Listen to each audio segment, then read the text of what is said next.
Coming up in 1 minute on the Jackin Around podcast. What we can do is speak an economic language and separate it and say, all of that I just described is a reason we ought to protect this thing and make sure it's supported. But did you know that over 100,000 people go to work every day in this industry and create $400 million to our tax base? Wouldn't you like to protect that too? And here's how we do that. RIAA, which is the agency that does a tremendous amount to fight back against piracy, and they hand out gold records to people. Mm-hmm, right. So they do these studies every year that point out the 50 contributions of 50 states to the music industry as a whole in the United States. And we were the only state that's able to provide our own data to that study. But those shuttered venue operators grants are rolling in now in the millions. And Texas has gotten $600+ million of those funds for venues, for theaters. Look at you, man. Getting all astute politically. I love it. Well, I just think it's pretty amazing the learning curve that you had to get on. It was a big learning curve. I appreciate you saying that because it was a very big learning curve. I looked at it simply from...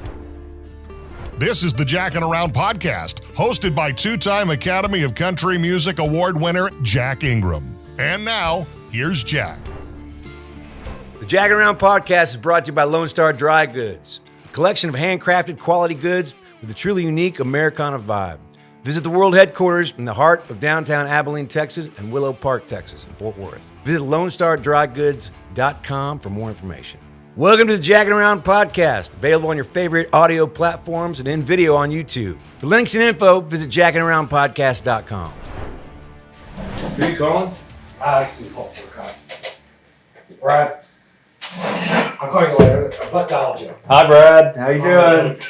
Brendon Anthony sends his love. We did this funny thing in Nashville at Americana a couple of years ago. And we did a Houston-centric panel. I even gave a speech on it at the awards or whatever. Right. And we put Brad on the panel, and we had some guys from Houston, like Edwin was on there too. He told me about that. Dude, he was so rad. So it got down to Brad, and we're like, well, tell us what you think about, what's so special about Texas music and Houston. And Brad was like, I couldn't wait to get out of Houston, man. That place sucks. So he told me about it. He goes, Brendon, he probably fucking hates me. Oh, of course not. I thought He goes, I dude, thought it I was want hysterical. He goes, I went up there, and it was like I had nothing to add. He's a trip, man. He's really smart. No shit. I just cracked up. It's like, you're in a bad spot, man. Everyone on this panel is from Houston. So fire away. What did he say he didn't like about Houston? He just didn't like it. Like, it wasn't his thing. He wanted to be in Nashville. He wanted to be with the Borchettas, and he wanted to be, playing in the bigs as far as he was concerned. And Yeah, well, you got to go do that to do it, I guess. you do. I mean, you got to. I mean, if that's what you want, if that's your thing, like, you can't hang around and. I remember somebody got in trouble. Who was it that pissed off at? Brad?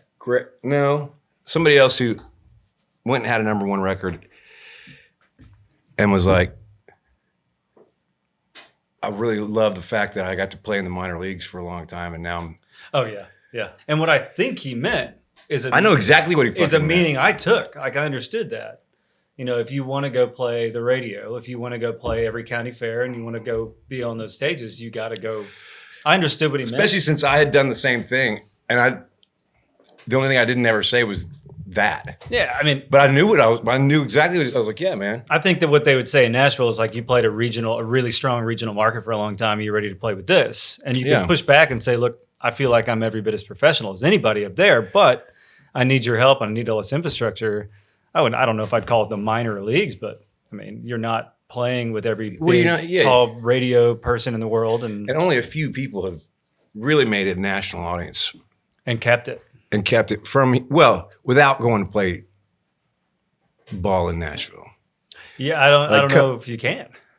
Cody Johnson. Cody did. Yeah, but they spend where but they still do the Nashville thing. They're tied in with their Woolsey. They do great work. They work their tails off. Howie works really hard. You can't really do it without it. Howie works really hard. Just ask him. He'll tell you. He'll let you know. But I tell you what, knowing Howie as long as I have since I was a teenager, if you'd asked me when I was 20 years old, where's Howie going to be in 20 years? I wouldn't have told you doing exactly what he's doing today. No way. Probably the best bar manager in Brazos Valley. I bet he'd still be at the tap. That's what Sure. I mean, because he would have been really good at it and made a lot of money.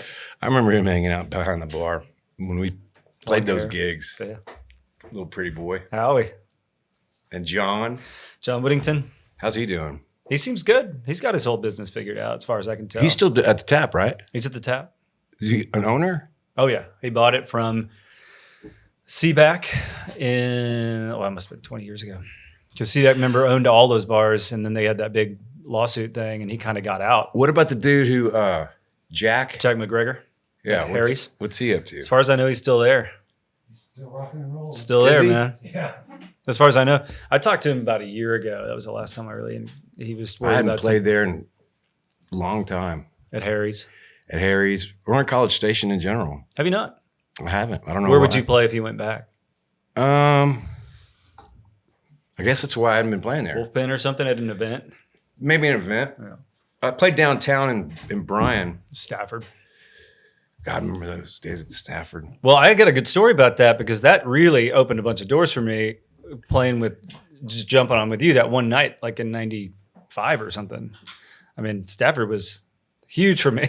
That was Then. That was a fun venue. I used to love it. You sneak out the back door to the alley. Sneak out the back. One time we left my buddy who was in college there. Sorry, I've got to just. Go ahead. Hey man, Three's company too. Tweedledee. We left my buddy Corey King was on the road with me for like a month, and he left a box full of T-shirts and all the money in one of those T-shirt boxes in the alley or whatever. It wasn't even an alley; just went out to the street. Yeah, it was a street. Left it there, and some homeless dude took it to the police, and Returned there was like $5,000 in there or something. I mean, there's your one. At that time, it was it was a big one. There's your one. You got it. No kidding. Dude. So Brendon Anthony's with us here today, the Texas Music Office. What's your official title? I'm the director of the Texas Music Office in the Office of the Governor. It's a very long. You know what's funny, man? Every time I see the governor talk, it seems like y'all have been in the same room.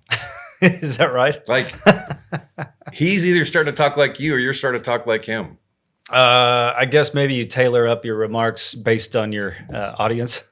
Maybe Yeah. it's vice versa. I don't know. Who knows? Do you enjoy it? Yeah, I really do. It's a really interesting place to work. It's a challenging place to work, but yeah. So what exactly, for people that don't know what that is, what exactly is your job entail?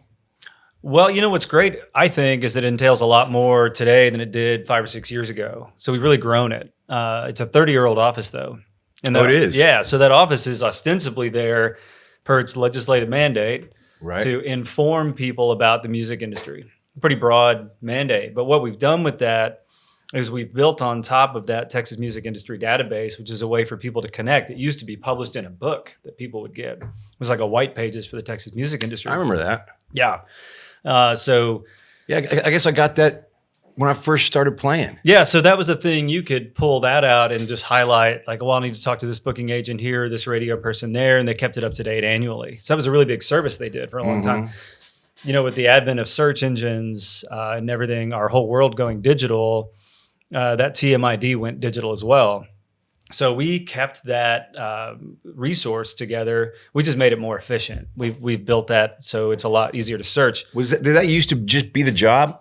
Basically, was keeping that up to date and kind of. Yeah, I mean, not to speak for my predecessor, but I think he sort of regarded the job as, or his role as sort of being a figurehead for the music industry, speaking for it, and then operating that resource, which prior to the office coming around just didn't exist. Right. So that was in and of itself, and that day was a huge service. And then, of course, he did a lot of ancillary things with artists, but we've grown the agency to become sort of a real statewide agency that can speak to the economic impact of the music industry in Texas, all genres, anyone who participates at a professional level.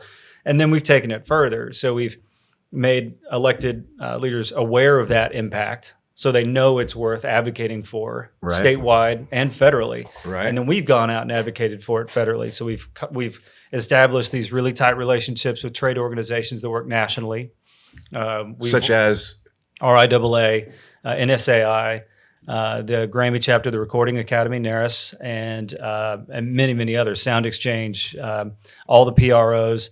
All of these people do work in D.C. on behalf of the music industry at large. But we've positioned the music office to have a very powerful voice what a lot of people don't know who just work in the industry and kind of keep their heads down doing their job is the Texas delegation in D.C. is the largest delegation in Congress. And we have some very powerful people like Senator Cornyn and Senator Williams who sit at choke points where policy actually gets made, Senate Judiciary Committee, et cetera. And what we've done is position Governor Abbott to understand the impact of the industry so well that he can call those people and say, I'm not trying to influence your vote, but did you know that when you vote on Music Modernization Act, it's going to have a real impact on small business in Texas? Right. In fact, Senator Cornyn, when he was voicing his support for music modernization, which if you don't know is landmark copyright reform for creators of intellectual property, he cited our statistics as his reason why he was going to vote for. Really? Yeah, and really pushed that through Senate Judiciary. So that's one example. We've pushed back against Department of Justice and their overreach into songwriting world.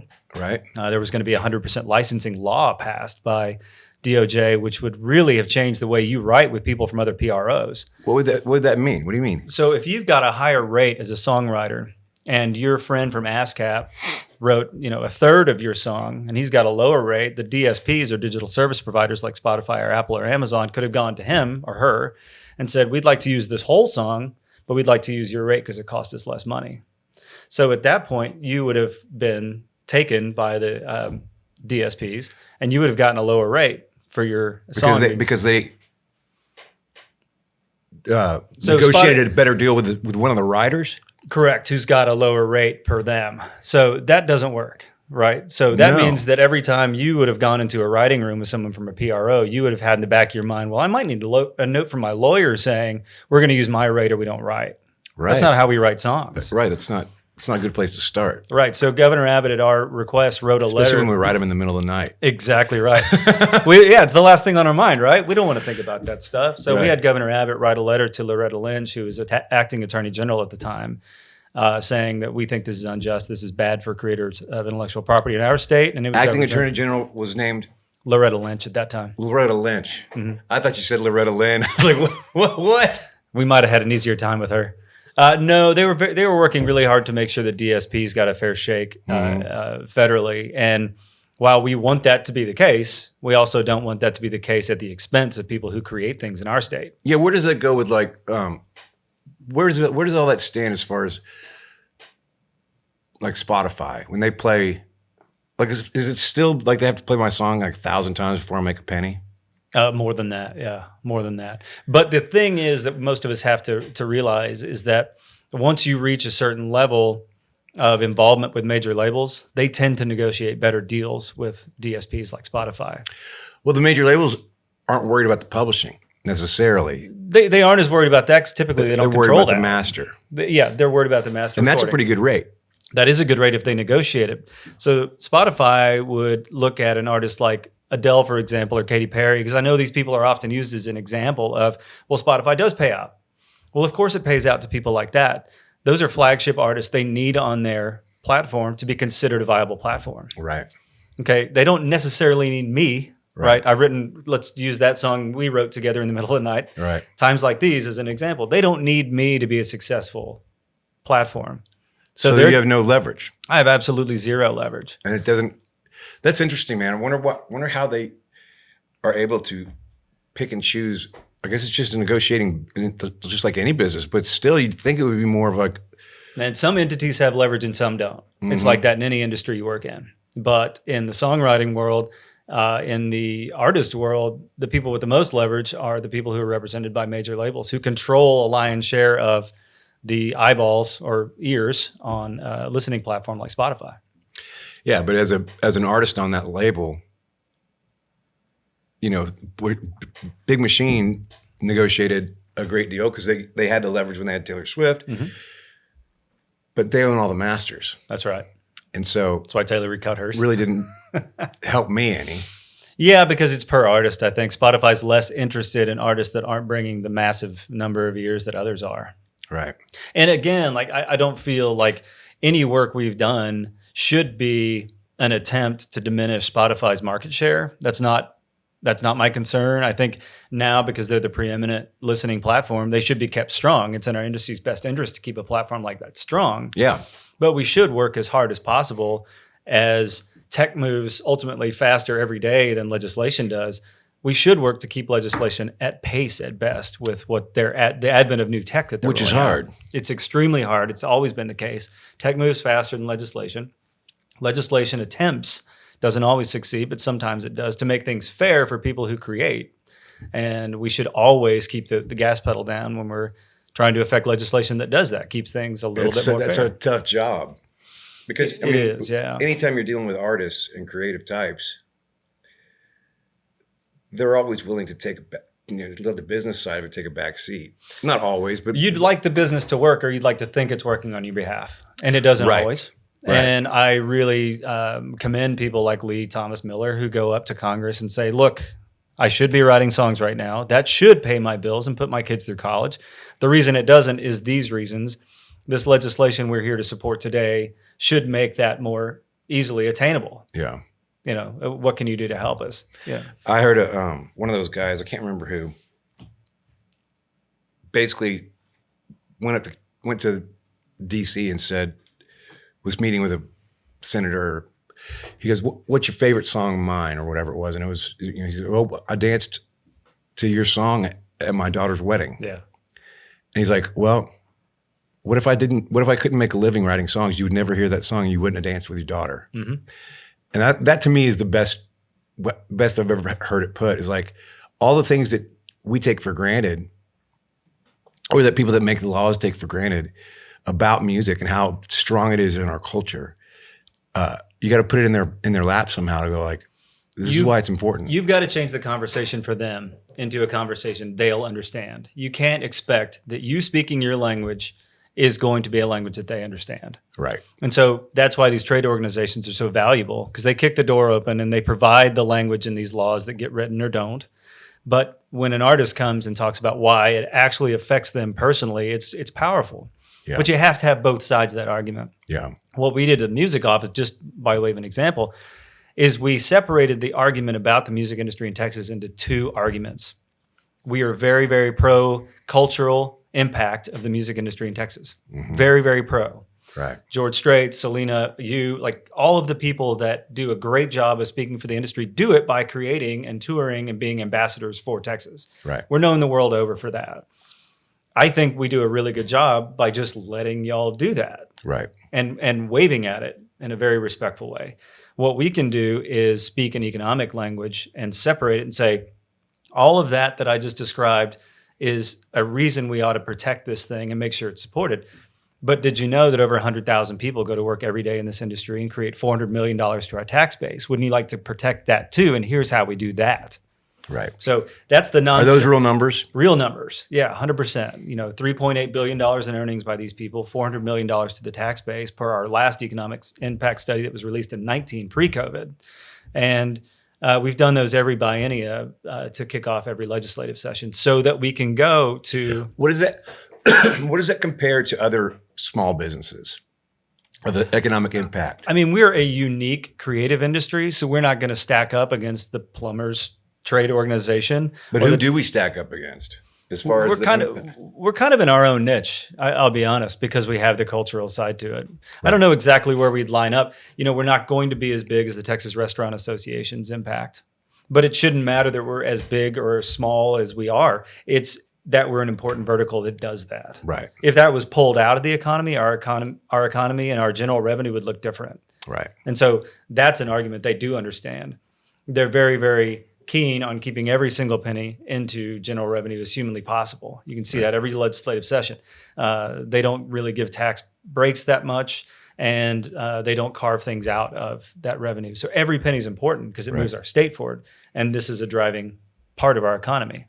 And so by making that argument and by separating all of those numbers into House and Senate voting districts, we can tell every single elected in State House exactly why it's important to their voting district, House and Senate. So there's never going to be an argument where someone comes back to me and says, well, I don't have any of that in my district. Right. They would say that, but our data would suggest that that's incorrect. And so we can have a conversation with them based on facts. Look at you, man. Getting all astute politically. I love it. Well, I just think it's pretty amazing that the learning curve that you had to get on. It was a big learning curve. I appreciate you saying that because it was a very big learning curve. I looked at it simply from the vantage that if we don't speak this language, then we're not at the table. We just won't be. Right. If we don't, wear coat and tie and go sit in the office and speak that language occasionally, then we're not going to be advocating for this industry in any way, shape, or form in a way that they understand. Yeah. So yeah, very steep learning curve. I've been at the office for 6 years now. I've learned a ton, that being some of the things I've learned, but I've learned that people are very receptive when you put things in terms that they understand. You have to talk down to them. It's just that you're not talking down to me, but the way you're spelling it out is like, oh shit, that makes a lot of sense. Yeah, I mean, I think it does to people once you separate the argument. It tends to get cloudy, and you tend to have that sort of anecdotal response that is, oh, well, yeah, Lee Trevino's from my district. I'm like, great, okay, Lee's fantastic. And Rick Trevino, I apologize. Lee's pretty badass Lee's too. pretty great too. I'm sorry. So Rick's from my district. Yeah, but there are 60 others as well. Okay, so let's celebrate that. And then let's celebrate all the people that go to work in small business in your district that do the same thing. Right. Shout out to Lee Trevino and Rick. It's been fun to learn the industry that way, and I was really proud. We're the only state that can advocate the way we do and speak to the industry the way we do because of the work we've done the last few years. RIAA, which is the agency that does a tremendous amount to fight back against piracy and a ton of other things that they do. A fun part of their job is they hand out gold records to people. Mm-hmm. So they're kind of a ubiquitous agency that we don't know all that much about until you get a gold record. That's from them. Right. So they do these studies every year that point out the 50 contributions of 50 states to the music industry as a whole in the United States. And we were the only state that's able to provide our own data to that study. Really? Yeah. So it positions us as an expert, and federally, we are known as an expert now. We are called upon to speak for the impact that Texas has, and it's got a tremendous impact. Yeah, no kidding.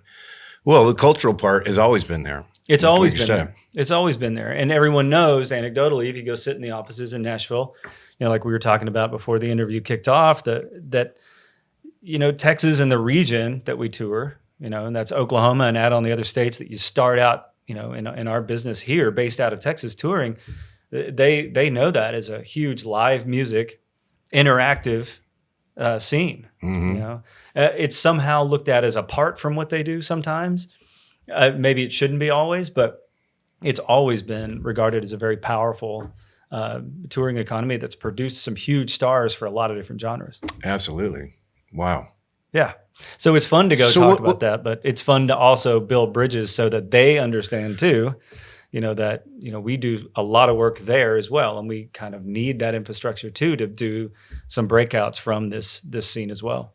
It's pretty amazing when you break it down like that, because you're right. It could be thought of as a small industry, but it's almost like if you've been living when you're living at home and your mom goes away for 3 weeks, when you're a kid and the house falls to shit.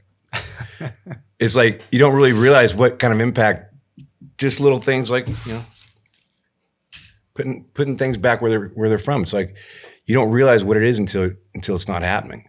Yeah, I think that's right.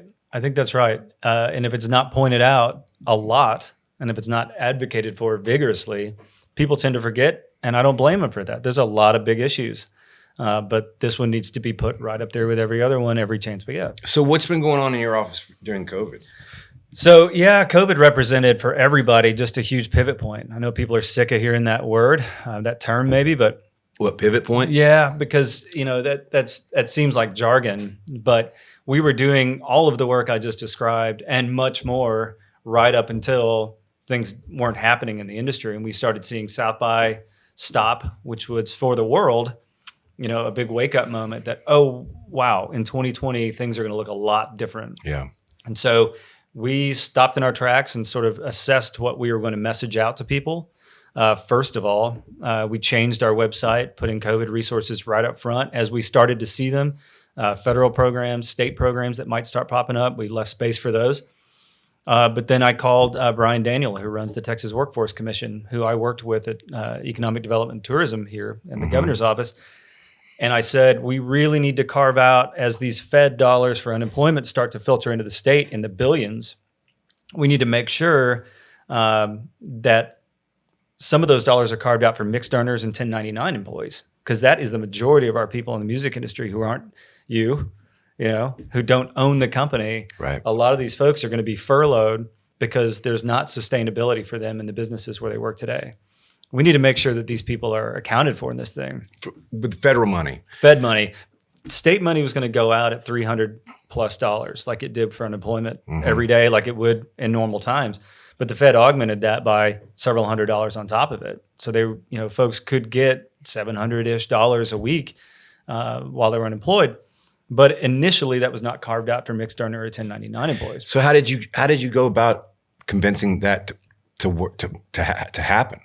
Well, like who do you have to talk to? I tell you, in this case, it was sort of a godsend and sort of fortunate because Brian Daniel had been my direct report on economic development and tourism for several years before he moved to head of Texas Workforce Commission. I had taken him to Americana Fest. I had taken him to these conferences where we interact and we do panels and we talk about what we just talked about, the economic impact. But he also got to know a lot of people who played, guys like I used to be, making all my money from playing fiddle or whatever else. He got to meet a lot of these folks. And so when I was describing to him the issue for these people, he could see it. He had personal contact with these people. Right. And so when I called him and said, not for nothing, but this is going to be a problem for our people, the way it's laid out right now. And states were given by the Fed the opportunity to create guidelines that worked for their state and to provide recommendations to the Fed about how they were going to disperse funds. So they kind of opened it up to be able to manipulate it a little bit. Yeah, because everything was so on the fly at that point. It seems like if there's anything that I've noticed that was good about this last year, besides all the political hemming and hawing and all that stuff, that's silly, but the ability for money to get filtered out where it needs to go in a quick manner, relatively quick. It was life-saving to people, and that's not hyperbole. It was really life-saving to people. It was life-saving to my business. Yeah, to businesses the loans and to people. And there are some businesses that were able to, because cash reserves for a period of time, keep everyone on staff. But certainly that wouldn't work for everybody. Wouldn't work for everybody. But I was amazed at how well it did work. Giving somebody $100,000 loan that if all that money goes into your business to pay your employees. Yeah, CARES Act money was huge. You don't have to pay it back. Unemployment benefits were huge. I give it a ton of credit. I could not give more credit to Brian Daniel and his team, who set up a special spreadsheet just for our office to connect names with his people to get people on unemployment that they needed immediately.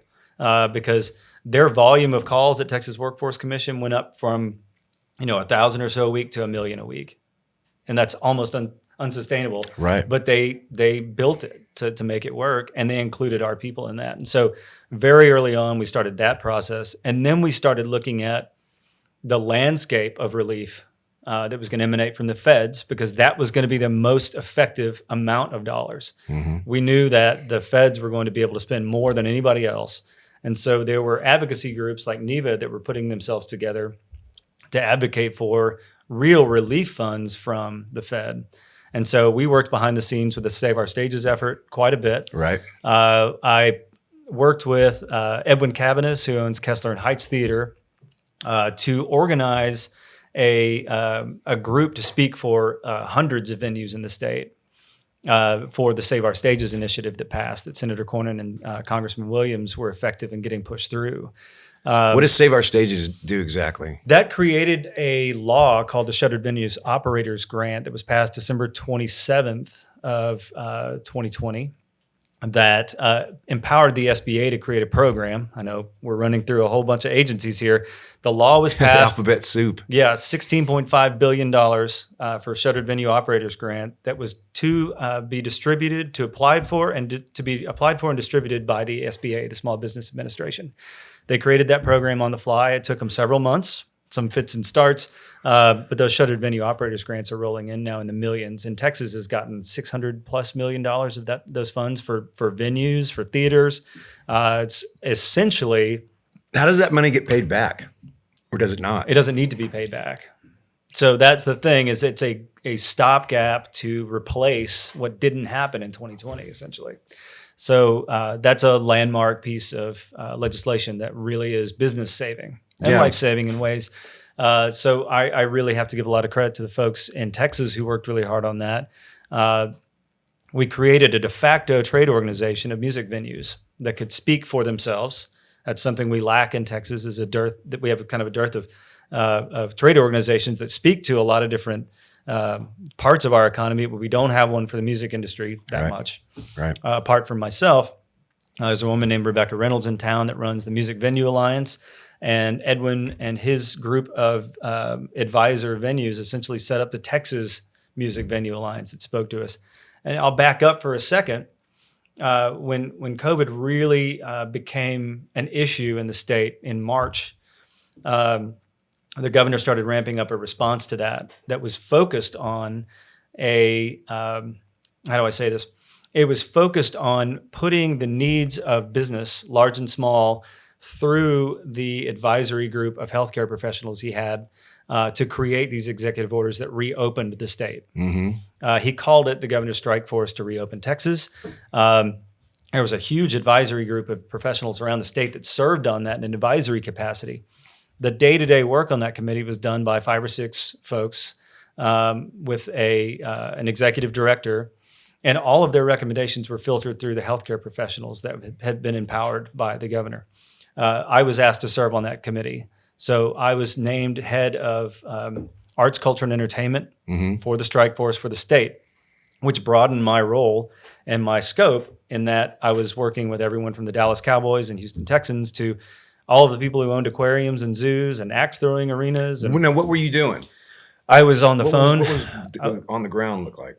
I was on the phone all day, every day, around the clock with them, trying to absorb plans they would send me so that I could create for each vertical of business in my purview a plan that could potentially be written into law as an executive order for them to reopen. To help them, so with the Texans. So pro sports essentially put together a package, and of course they advocated for themselves through the governor as well. I mean, this wasn't all through me, but they would put together a recommendation for reopening that would work for them, because we don't know their business. They know their business.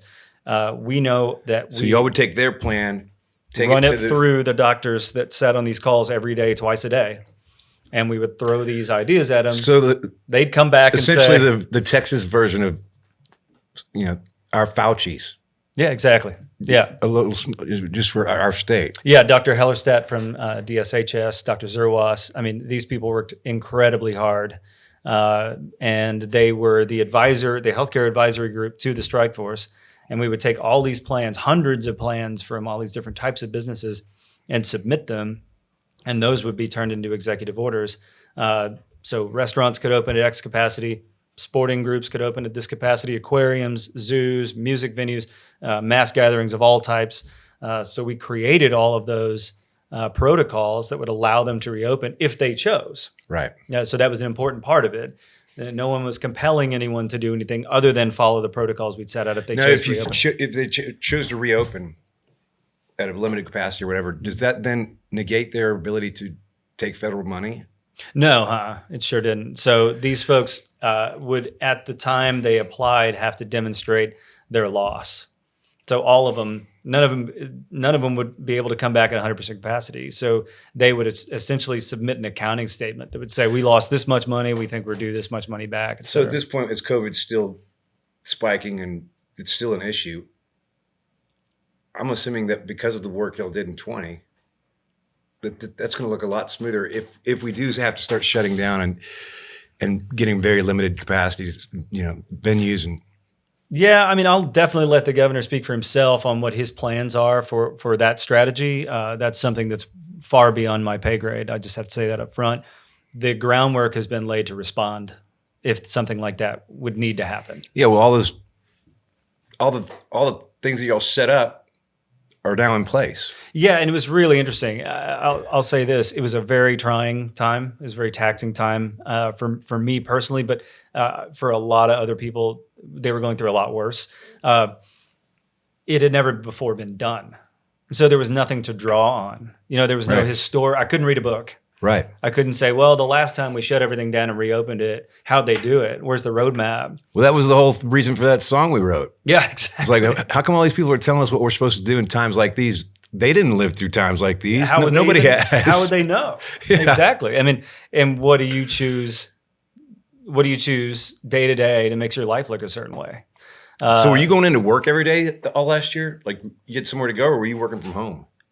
So the offices were not really fully open back up until kind of summertime. I could go back into the office because I'm the division head, and I did occasionally, but I set up a full home office that was spreadsheets everywhere and notes, and it was just really annoying to everyone at the house and Zoom calls. How many people are in your office?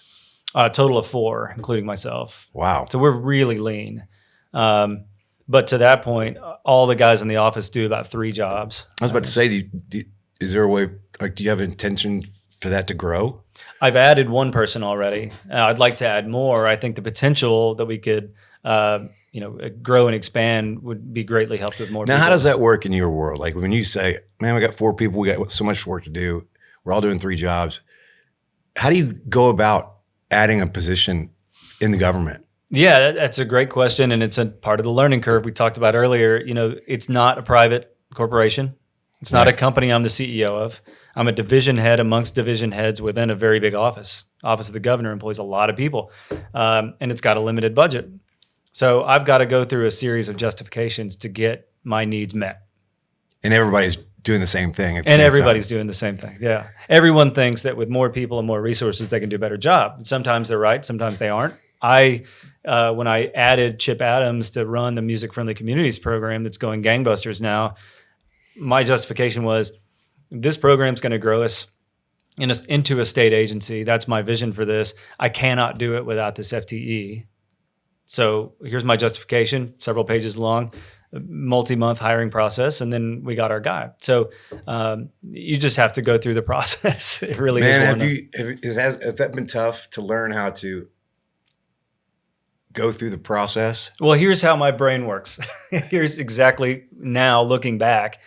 I was a musician, touring, recording musician guy based out of Texas for a long time. My brain worked one way to do that. When it wasn't time for me to do that anymore, and we started the company that I was a part of for 5 years, it was a very entrepreneurial go. What was that? It was called Music One Live, and now it's called One Live Media. It was e-commerce, direct-to-fan, global logistics and fulfillment, essentially. Very, very entrepreneurial way of thinking, very day-to-day, very relationship managed. And if you need something, go get it. Don't talk to me about it. Just go get it. We have to solve this problem now. Right. When I was appointed in 2015 to come do this role by the governor, all that had to stop and my brain had to work a different way. I'm really lucky to have a guy in our office named Steve Earle who has been there forever. And anytime I would have an idea that seemed outside the box, Steve's really, really great at saying, now because of these laws, you can't do that. And because of these accounting practices we use here, you shouldn't do that.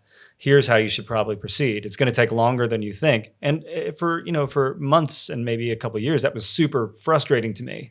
I can imagine. But now I know that most of those things are precautions to keep you out of harm's way or to avoid undue scrutiny for something that probably is a good idea. Right. So it's a big learning curve. So, from being, almost sort of a pirate kind of lifestyle out there playing music and doing that to, really entrepreneurial, raise a bunch of money, go make your company work, do it yourself, to here are a huge series of constraints you can be successful within if you stay within them. Yeah, you have to learn how to turn the train. It was a really big learning curve, but that's kind of how my head works now. I can adjust to and adapt to circumstances as long as I know exactly what they are. I can color by number, but a lot more analytics in this for you personally. For me to personally, analyze what I'm trying to ask for, how I'm going to get it done. It comes to every big question comes to how much capital am I going to expend, whether it's actual capital or political capital, personal capital to get this done. And once I run it through that filter, I'll know if that idea is important or not. Right. Because that's a lot to spend. Now, can you, in your position, can you go out and get private money? I can actually. We have a foundation set up that can absorb private funds for certain things. We are allowed to absorb private money to do all of our conference activations, anything we do that might involve hiring talent or something like that. And we've got some incredible people who back us up there. Edwin Cabanis has been a huge partner with us. He and his team are so giving. to let us go out and put our logo and name on stuff for minimal dollars. And all of those dollars are provided by the Kane Foundation, overseen by Wofford Denius, who is just an unflagging supporter of our office. Wofford Denius. Mm-hmm. You know him? He's an attorney. Yeah. He's the first guy I ever called. He's just, without Wofford, without Edwin and his team, and without Wofford Denius, and his foundation, his family's foundation, we would not be able to be as visible as we are in all the places that we are.